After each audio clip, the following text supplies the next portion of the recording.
The only reason why I ended up knowing about RAD was because I asked for that wheelchair, which led to the occupational therapist saying, well, we can't get you funding for the wheelchair until your home is accessible.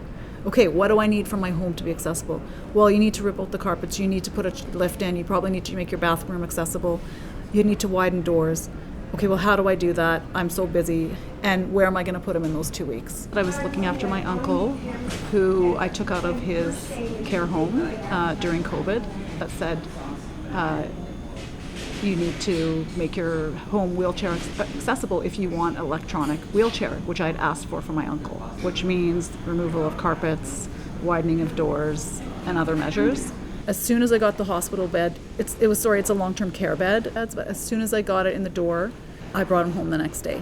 He was so happy. I have a photo actually of the first day he was there, lying in his bed. So I had to get him a temporary wheelchair.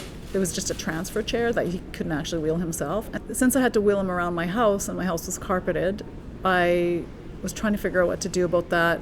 So I found the office chair mats. I covered my carpet. So that's how we kind of got through the first year. Heard about RAD and went through them to get the carpets ripped out and get somebody to do that within 4 days and put in some flooring that we could move around and then widen his bedroom door. Darren immediately came to the house. He did the measurements, put me through to, I think they use a couple contractors. They go to do quotes with a couple contractors that they use. And the second thing I had done, I think it was maybe a year later, a lift put in, like an electronic lift, like a mini elevator, to go up 3 steps.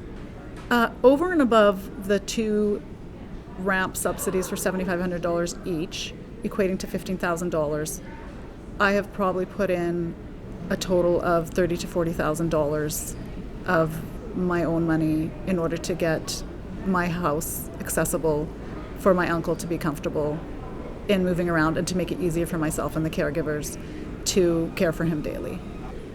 The change for him is that he's alive, because he would have been dead.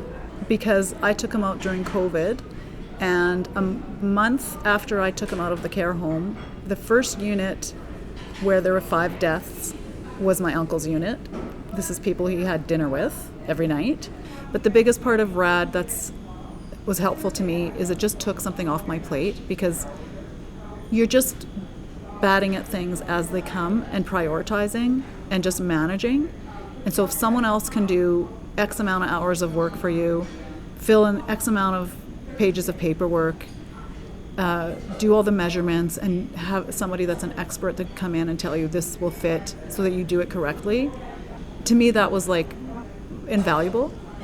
Just someone taking that off your plate and doing it, and just even guiding it so that you're getting a phone call so that you have to take action instead of just putting it on the back burner, is so helpful. And then when it came time to do the elevator lift, it's just been like so easy now that my care workers can take him just to go sit in the backyard. And RAD was able to take those steps off and just get it done while you're busy fighting other fires, It took me a long time to even know what was possible. I had to just muddle my way and figure it out. It is a lot of work. There's not a lot of options to go into perfect facilities that aren't going to cost you $5,000, $6,000, $7,000, $8,000 a month. So it's not easy, but I think at least people should be able to decide on their own, given the information in front of them, what they can or can't do.